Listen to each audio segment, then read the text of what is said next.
Kuasa hukum FPI menyatakan 3 tersangka yang diperiksa dalam kasus kerumunan Rizik Syihab di Petamburan, Jakarta diperbolehkan pulang oleh penyidik jika pemeriksaan sudah selesai.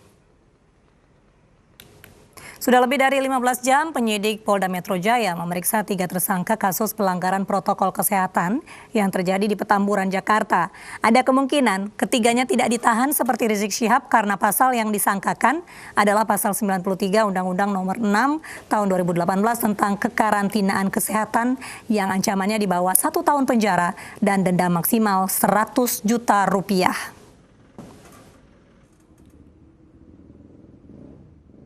Dampingin rekan di dalam 3 tersangka lainnya ya. Alhamdulillah udah hampir selesai untuk informasi, tinggal nanti administrasi selesai, sepertinya mereka bisa diperbolehkan menurut informasi ya. Ini nggak ditahan Bang ya? Tidak seperti harapan mereka.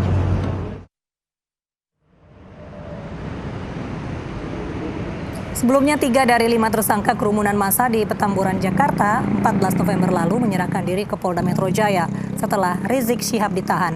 Sebelum diperiksa, ketiganya menjalani swab test dan hasilnya negatif.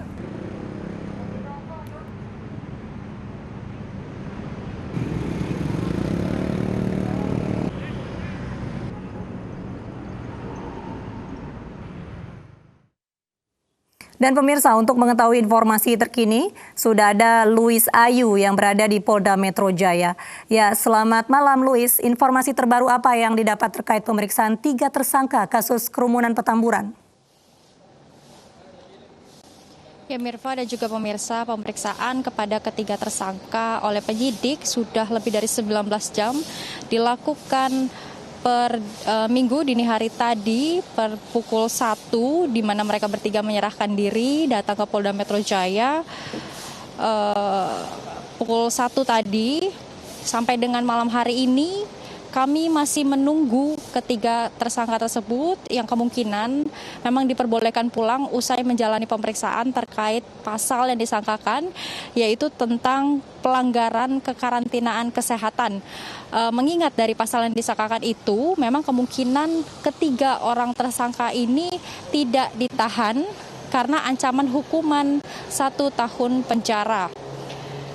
Dari pihak kuasa hukum yang mendampingi pemeriksaan juga tadi sempat menyampaikan kepada kami bahwa mereka diperbolehkan pulang oleh tim penyidik jika memang pemeriksaan telah selesai.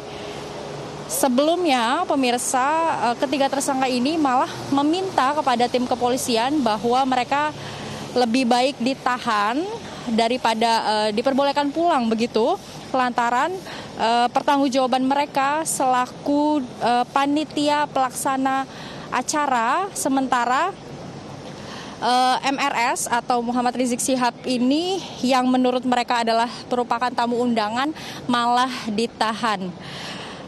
Dan dari pihak kepolisian tentu masih akan melakukan pemeriksaan lebih lanjut dan nantinya akan menjadi kewenangan dari para penyidik untuk menyampaikan secara pastinya. Mirva. Ya baik, terima kasih Luis Ayu atas laporan langsung Anda dari Polda Metro Jaya, Jakarta. Dan pemirsa, polisi meminta 2 tersangka lain atas kasus kerumunan di Petamburan, Jakarta untuk segera menyerahkan diri ke Polda Metro Jaya. Jika tidak menyerahkan diri, 2 tersangka akan ditangkap. Kami cuma mengharapkan yang 2 lagi yang sampai dengan saat sekarang ini belum menyerahkan diri untuk segera menyerahkan diri. Ya. Kalau tidak, Pak? Kami akan ketangkap. Ada batas jelas ya? Pak? Tim kuasa hukum Rizik Syihab akan mengajukan pra-peradilan setelah pimpinan FPI ditahan oleh Polda Metro Jaya. Sementara itu penahanan Rizik Syihab untuk memudahkan proses penyidikan atas kerumunan di Petamburan.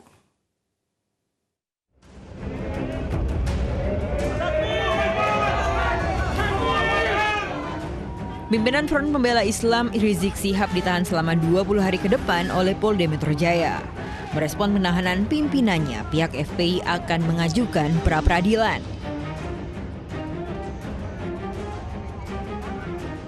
Kalau itu kita ada rencana untuk pra-peradilan terkait proses penangkapan penahanan dan penetapan tersangka. Akan tetapi itu teknis. Kita juga menghormati pihak kepolisian. Tadi pihak Habib Rizik juga mengatakan berterima kasih lagi-lagi, kebesaran hati beliau luar biasa mendapat perlakuan seperti itu, tapi tetap bersyukur dan berterima kasih kepada pihak kepolisian atas perlakuan baiknya, dan kami salut dengan beliau. Polisi menegaskan penahanan Rizik untuk mempermudah proses penyidikan atas kasus yang menjerat pimpinan FPI ini.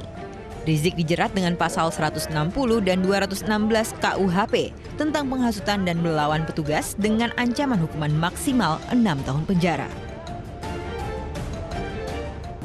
Alasan penahanan ada dua, yaitu objektif dan subjektif. Untuk objektif, ya ancaman di atas 5 tahun. Kemudian yang subjektif, kenapa dilakukan penahanan? Yang pertama, agar tersangka tidak melarikan diri. Kemudian tersangka tidak menghilangkan barang bukti. Dan yang ketiga adalah tidak mengulangi perbuatannya. Dan intinya juga dilakukan penahanan adalah untuk mempermudah proses penyidikan. Gitu.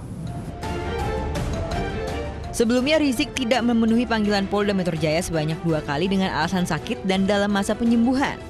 Polisi pun menetapkan Rizik sebagai tersangka atas kasus kerumunan di Petamburan pada Kamis lalu. Kini Rizik ditahan hingga 31 Desember mendatang di Rutan Narkoba Polda Metro Jaya. Tim Liputan iNews melaporkan.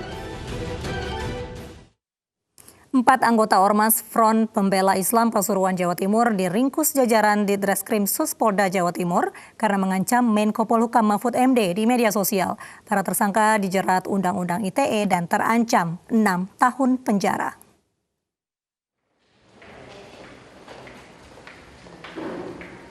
Tim Unit Cyber Ditreskrim Suspolda Jatim menangkap 4 anggota Front Pembela Islam Pasuruan Jawa Timur.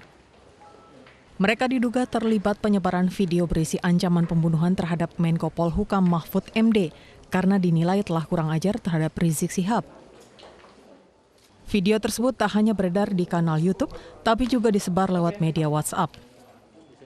Ditreskrim Suspolda Jawa Timur Kombes Pol Gideon Arif Setiawan mengatakan, para tersangka dijerat Undang-Undang ITE karena mengunggah dan menyebar video bermuatan pengancaman dan ujaran kebencian yang bermuatan sara. Yang paling penting poinnya adalah kenapa mereka kita jadikan tersangka? Karena mereka tahu bahwa konten yang ada itu sudah melanggar norma yang pertama, yang kedua melanggar undang-undang karena memuat atau berisikan tentang ujaran kebencian dan yang sifatnya mengancam. Ini konten yang dilarang di dalam Undang-Undang Informasi Transaksi Elektronik sesuai dengan pasal 27 ayat 4 dan 28. Atas perbuatannya, para tersangka terancam 6 tahun penjara. Dari Surabaya, Rahmat Ilyasan, iNews melaporkan. Pemirsa, Densus 88 menangkap 1 orang terduga teroris di Kabupaten Lampung Timur, Lampung. Terduga teroris terlibat bom Bali 1 dan telah buron selama 18 tahun.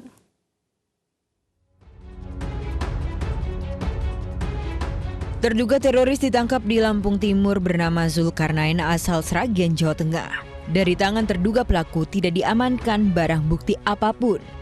Zulkarnain adalah alumni pertama pelatihan militer Afghanistan tahun 1987 sampai 1999 dan diketahui sebagai salah satu perencana bom Bali 1 tahun 2002.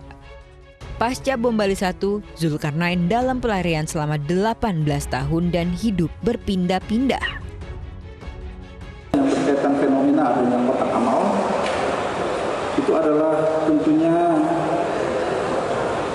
kegiatan yang saat ini juga sedang diinvestigasi, dilakukan langkah-langkah penyelidikan dan penyidikan oleh aparat kepolisian. Tentu mencari sumber dana dengan cara-cara ini dengan memanfaatkan kotak amal. Nah, ini tentu bagian yang melanggar hukum, sedang dilakukan langkah-langkah penyidikan. Bom Bali pertama terjadi pada 12 Oktober 2002. 3 bom meledak di kawasan Kuta dan Denpasar, Bali.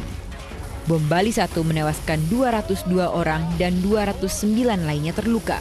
Mayoritas korban adalah warga negara Australia. 26 pelaku yang terseret sudah menjalani hukuman. Dari fakta persidangan diyakini pelaku adalah anggota Jamaah Islamiyah.